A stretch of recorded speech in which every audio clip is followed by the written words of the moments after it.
2024 is almost over, and looking ahead I can tell you that things are not looking good.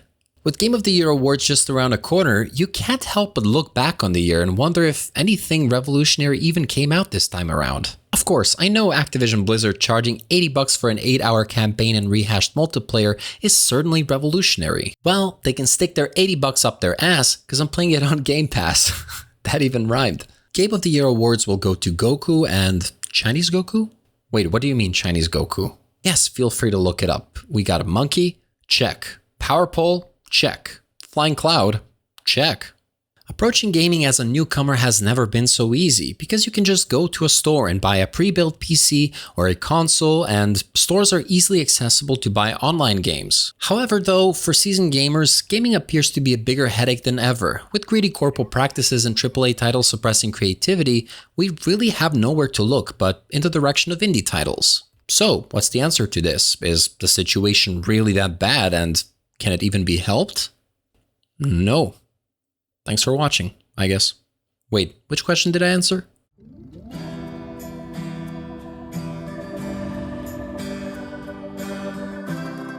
The world of video game companies and IT world in general has been in a decline these past couple years. COVID brought the industry tons of work from home employees since the companies could afford to hire more people without needing to expand their offices. With the pressure of corporate to bring back more people to the office, it would be too expensive to accommodate all those workers now. And how the air around me doesn't tolerate my milk consumption, companies don't tolerate losing money.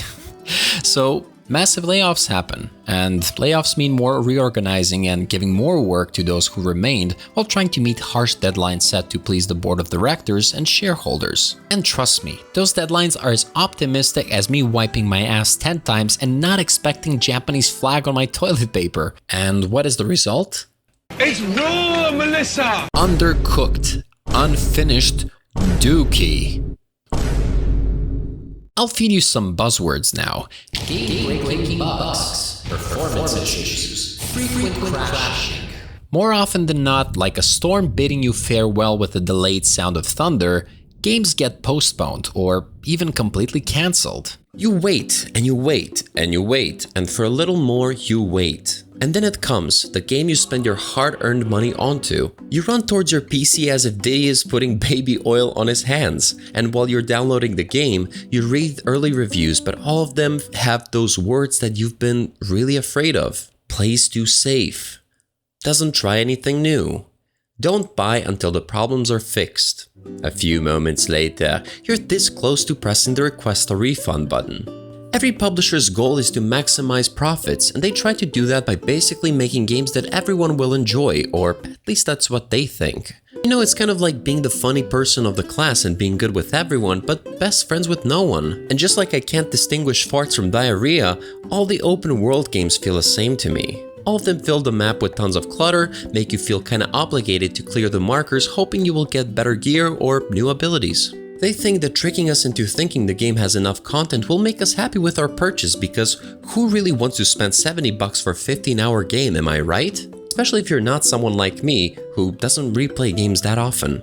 Let's take a look at these past couple years' major releases. Most, if not all of them, are sequels of franchises or remasters, remakes, or DLCs. And all of that is reflected in the Game of the Year nominees. We've had Resident Evil 4, Spider-Man 2, Alan Wake 2, Tears of the Kingdom, Baldur's Gate 3, Final Fantasy VII Rebirth, Silent Hill 2, and Elden Ring Shadow of the Erdtree. This just confirms my theory. Well, it's not really a theory because everybody knows this, but game companies are trying to minimize risks and make games that people will surely buy, not surely enjoy.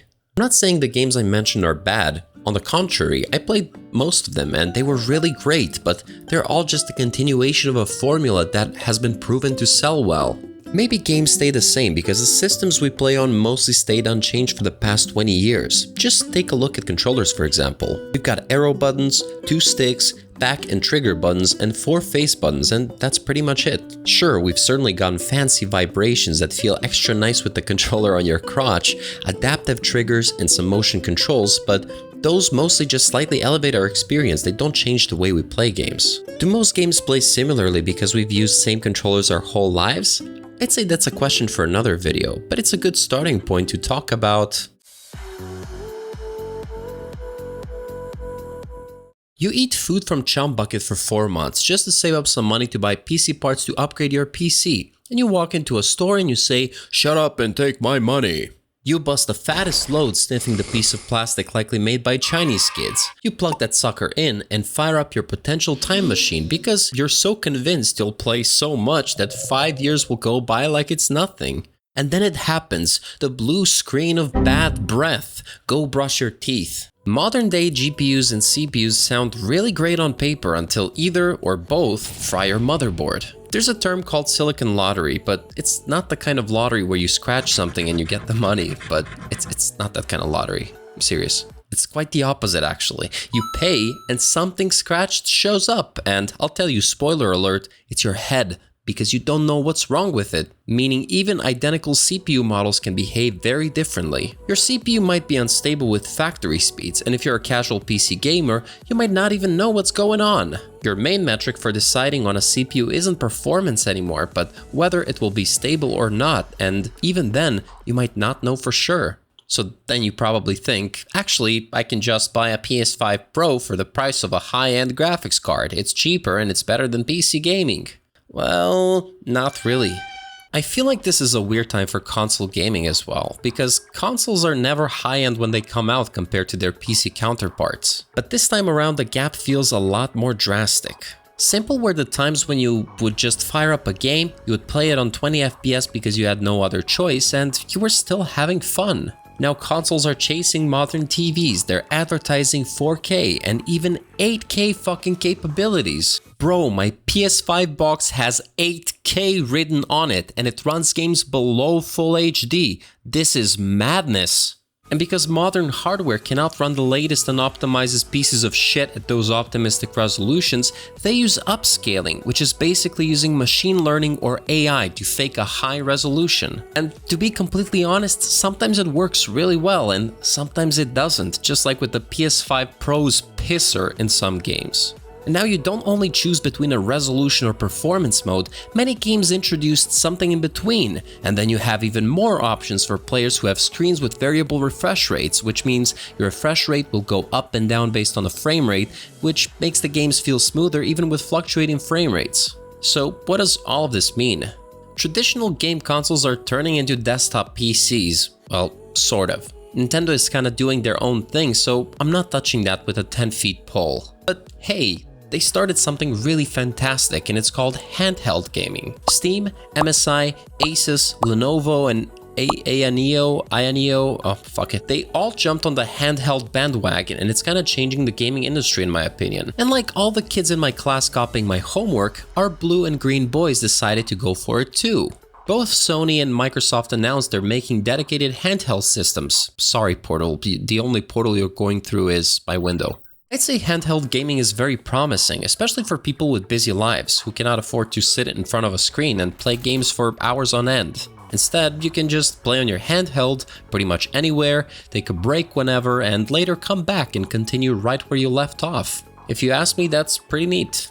My concern with these is that they're complex pieces of hardware with built-in controllers, and those might start to drift like every fucking PS4 and PS5 controller I've ever owned. It's kind of crazy. No, your Mario is not trying to jump off that cliff because Nintendo makes him repeat "it's a me" every year for 50 years in a row. Your stick is drifting, bro. But at the end of the day, the handhelds still have ways to go, especially since they're portable machines a lot more powerful than the Switch, so their battery life is still not up there. But mark my words, one day they will take over. So does that mean that consoles will die because they're essentially low-end PCs that are specifically made for gaming but lack all the versatility that a PC possesses? No, because consoles have their exclusives, right? Right?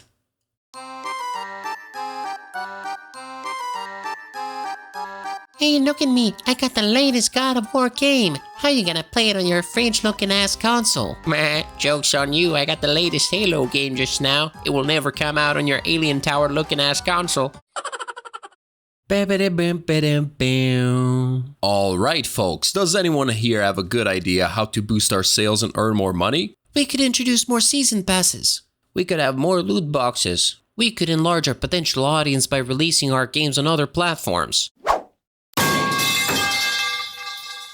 I'll tell you names of some games that you can play on PC right now, like God of War, Final Fantasy, Spider-Man games, Halo and Forza. You see the pattern? If a game boasts to be a console exclusive, it's only true for the time being. But this is one of the changes I actually like about console gaming, because I don't want to buy a whole ass console just to play 2 or 3 games that are not available on other systems, at least not for now. Nintendo games will never be on other systems, so buying a new Nintendo console is kind of justified in my opinion.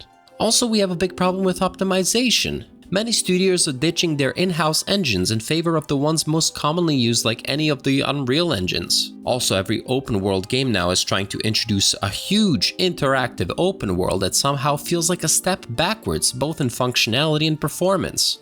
Even the most powerful CPUs struggle with the latest open world titles, and then they try to compensate with fake frames to make the game feel smoother, but at the cost of input latency. What's next? Just blink more, bro. Just blink more often to not see the stutter, right? Current gen consoles struggle so bad with most games that the resolution is not even close to the 4K that PS5 was advertised to support. Maybe next year we'll get a Minesweeper in 4K, I don't know. Also, we're approaching a weird era of not owning the products we buy. Steam recently changing the phrasing of what happens when you buy a game, so now you just get a license for the Steam product, you don't own it. Which essentially means that at any point the game disappears from the store, you lose it forever despite buying it, pardon, the license to use it. Subscription services are crazy right now, with both Xbox Game Pass and PS Plus offering huge libraries at not such a bad price, where you also have a permission to play those games as long as you're paying, but regardless, I think they're not such a bad thing. Physical copies are dying out because you're still required to install data over the internet, and PS5 disk drives need to be paired with a PS5 with an internet connection. With more publishers ditching physical releases, we're slowly but surely creeping into this dystopian reality in which we don't have tangible products we own, and we've already half-heartedly stepped into this reality by buying into Spotify's and Netflix's of gaming. So yeah, I think that gaming is kind of fucked, and the situation is only going to get worse from now on. With gamers still funding mid products, buying hardware at prices steeper than last time, and not supporting indie creators who put all their love and hearts into making games, groundbreaking games will be harder to come by. Despite everything I said though, I still think there's some hope that we're making some positive steps too. Take Ubisoft for example. I'd say their downward spiral with sales might teach them a lesson that something needs to be done differently, because not every game needs to be an open world shooter with tons of bloat on the map, but instead, if they further experimented with genres, art direction, and storytelling, this kind of thing should be encouraged. I think I finally got everything off my chest for this video. But if you feel like I missed something in my long-ass rant, please let me know in the comments what other things about gaming bother you, and also which aspects of gaming make you feel hopeful for our future as gamers. And also, if you liked the video, please don't forget to leave a like, subscribe, show this video to your family and friends, and I'm looking forward to seeing you in the next one. Ciao.